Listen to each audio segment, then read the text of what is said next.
Hey you guys, it's Rachel here with Senza Cane Corso. So I'm out here with some dogs. Not really feeling too hot today. The smoke has kind of taken me out, and I went in to do x-rays on Kubrick this morning, and the positioning wasn't good. I sent them to my mentor, and he said that the positioning wasn't good and that I had to have them redone, which really sucked because it was $500 down the drain. One of his hips looks fantastic. One of them, everything looks good about it, but it's loose. Like it looks loose, but it's not loose. That's what my mentor said, who is actually like he went to school to be a vet and then didn't finish, but got real close, and he's a foreigner. And so anyway, I mean, you guys know I talked about him limping, so that's why it was like a concern for me. He doesn't limp all the time. He runs around like crazy, but every now and then I'll hear like a popping sound. And so that's why I was concerned. But he said it's too early to tell based upon those x-rays, and that, you know, that and even the vet said that there were no arthritic changes. And as you guys know, like, you know, I bred Blondie. Blondie had one loose hip. The same thing. She didn't have any arthritic changes. Only difference is that I had never heard any like popping from her hip, nor had she ever like limped on it. I definitely didn't like her movement as a puppy and as she was maturing, but now she has beautiful movement. And as you guys know, she's 5 years old, you know, is perfectly fine. So I don't know. I'm not feeling well anyway because of the weather, and Kubrick is like a very special dog to me, and it's not like I choose that. Like, I have a lot of dogs and they're all special to me, but Kubrick specifically like loves me like that, you know what I mean? And not all of them do. Like, you can't, you know, as it is in real life, like you can't make somebody like love you. And all my dogs love me, but they are not as dedicated to me as like Kubrick is. And he's like the dog I've taken everywhere. He's super socialized. He's just, you know, a fantastic dog. I mean, really and truly a super wonderful dog. And so it's just a stressful moment for me. And so, like I said, and then of course my girl here, as these blue dogs do, it's why I don't like blue dogs. She's going through some kind of skin thing. Probably puppy pyoderma. It's very common in blue puppies. I've never kept one for very long, so I'm gonna be honest, I don't know how long it's gonna last, but it's ugly. But it is what it is. So, love my girl Smurf, but she's going through an ugly phase right now, unfortunately. So, you know, the blue dogs, it's like a thing, man.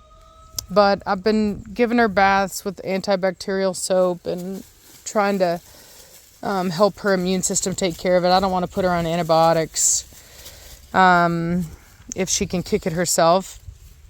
But anyway, so it's just been really stressful these last couple days. Come on, you guys. And anyway, and I'm just worried about life in general. So anyway, but I've got Mona out here. She tried to get into it with Velocity this morning. I had them both in the house because of this nasty smog. I'm trying to have as many dogs in my house as possible right now. And there's like, you know, I only have so much room, but I'm really trying to do everything that I can. And so anyway, so we're out on a bathroom break, and I've got some dogs still in the house in kennels because I really didn't. I don't know about y'all, but sometimes when it feels like sometimes you got like bad luck, and I don't know how to describe it, but sometimes it's just you got bad luck, and and you want to limit the amount of opportunities. In my family, we say the devil's trying to get you. And it's like, and sometimes you just got to literally go up in your room, shut the door, and not get out of bed, because God forbid if you do, y'all get out of that, that the devil going to get you. He's going to find a way to get you. And so it feels like a whole week of that. But I will say that the last time I felt this bad, it was, I don't know if it was last week or the week before, when this Canada smoke was in the area. All I can tell you is back in Texas, in Mexico, they burn their crops every year. And so we get a lot of smoke in Texas, and I've never had smoke that made me feel like this. But it is what it is. So, Jolene, you be gentle with that baby. Yeah, you be gentle with that baby. Yeah, Jolene is doing really good, though. She's getting big. She's eats really well, and she's got really good muscle tone now. Yeah, and you. Little Miss Attitude over here. Look how short her coat is right now. I think that's the shortest I've ever seen it. Like a regular dog. Mona, you look like a regular dog right now. Yeah. Chunky, but regular. It's like that long coat just completely shed out. It's really weird. She has like a regular schmegular coat.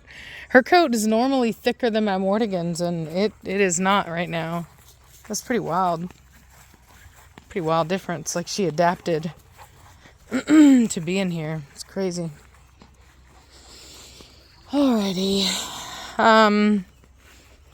But anyway, that's probably what I'm going to do. I'm probably going to go upstairs and hide from the world, because this sucks. And as you can hear, the dogs are coughing, and it's just not good.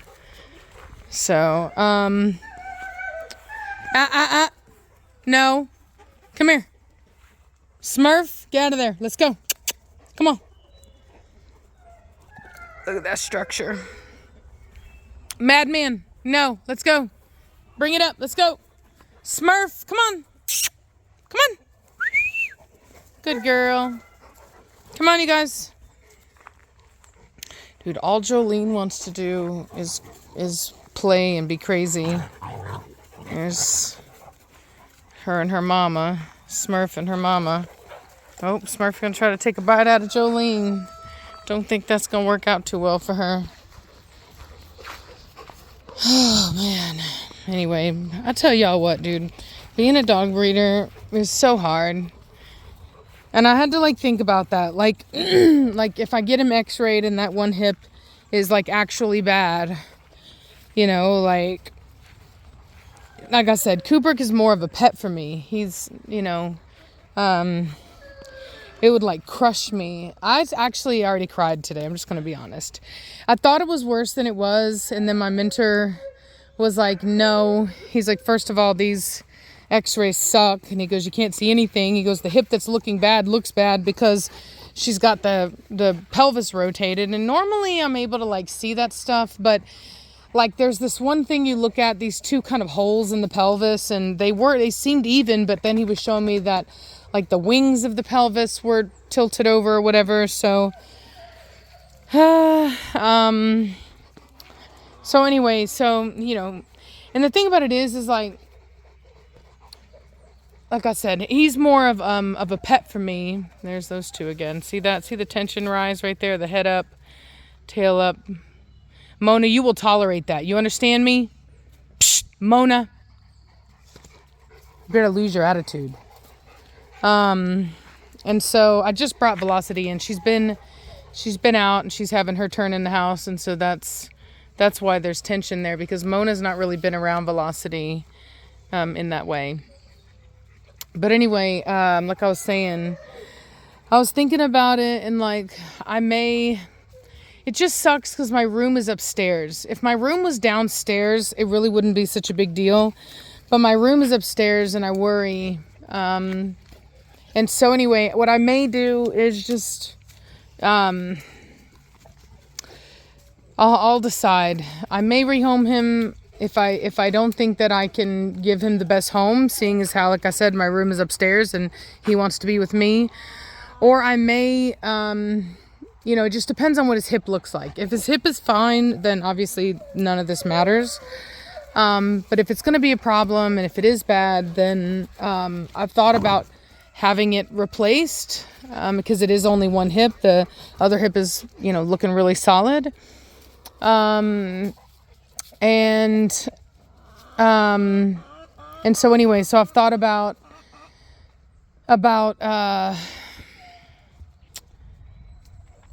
having that one hip replaced, and just having him as a pet, because he really is kind of a pet for me. Kubrick is like I said, I didn't choose that. He chose me. I love all my dogs. You know what I mean? I love them all. But I have this thing when they love me, even my chickens, I told you guys that, like my chickens are like whatever, but the chickens that I love the most are the ones that specifically love me. They come to me, they follow me, they look for, me to, put them up at night, things like that. Like there's something about me that is a caretaker. And so when something relies on me like that, it's like, I just bond. And so I didn't really choose Kubrick in that way. I love all my dogs, but he chose me, and I'm not gonna, I'll give and receive as much love as any dog wants to give. So I don't push myself on them. I don't try to make them love me any more than they're going to. And if they just really super love me, then that's just what it is. And Kubrick really super loves me. And I've already had that happen once before, as you guys know, with Midnight. I got really super attached to Midnight. And then boom, had that happen where she had hyperplasia, had to pet her out. And so it's kind of interesting because people, Mona, you stay out of it. I'm watching you. People will I've had people accuse me of not loving my dogs, whatever, blah, blah, blah. But it's until you've had the heartbreak of loving an animal and then realizing, Mona, first of all, you can turn your butt around. It's easy to judge until you've walked a mile in somebody else's shoes.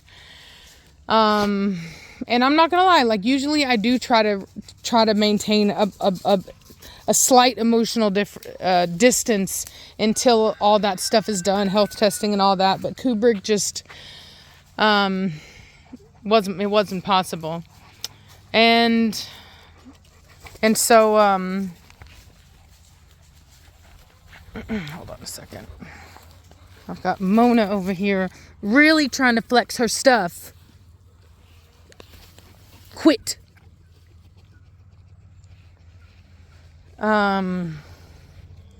Anyway, sitting over here trying to talk about him, and she's over here trying to cause a scene. Quit.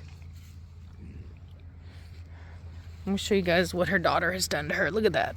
All of that is from her daughter. If you can believe that, man. The puppy be chewing on her. Not till I say so. Now get up and behave. So anyway, I'd appreciate any prayers, positive thoughts y'all have for my boy Kubo and for me. Because I just don't need any more heartache in my life. I told Savannah, I was like, man, I was out here hanging out yesterday, gardening and whatever, even with that smoke out here. And I was like, I don't even care. I'm going to take deep breaths because I'm ready to go. That's all I'm saying. I'm ready to go. I don't care what nobody says. I know where I'm going. And I don't know what's happening to this here world, but I'm just about getting sick of it.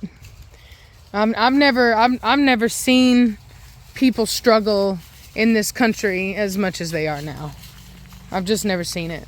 And it's unnecessary. It's wholly unnecessary, and it drives me nuts. But it is what it is. So I'm gonna let y'all go. I'm gonna go inside feel sorry for myself, I guess, and go cuddle with Kubrick, who's in my room recovering from anesthesia. So, but anyway, you know, like I said, you guys know me. I'm not going to breed a dog that's unhealthy. I'm not going to breed a dog that's got dysplasia. Now, a loose hip with no dysplasia, no arthritic changes, like I did with Blondie, that's different. And maybe that's what Kubrick will be. He's, you know, he doesn't have any arthritic changes at this point. The only thing that worries me differently than Blondie is that Blondie never seemed to have any kind of symptoms whatsoever other than a weird gait when she was younger. And Kubrick, I've heard popping and some gait abnormalities. So he doesn't limp all the time or anything like that, but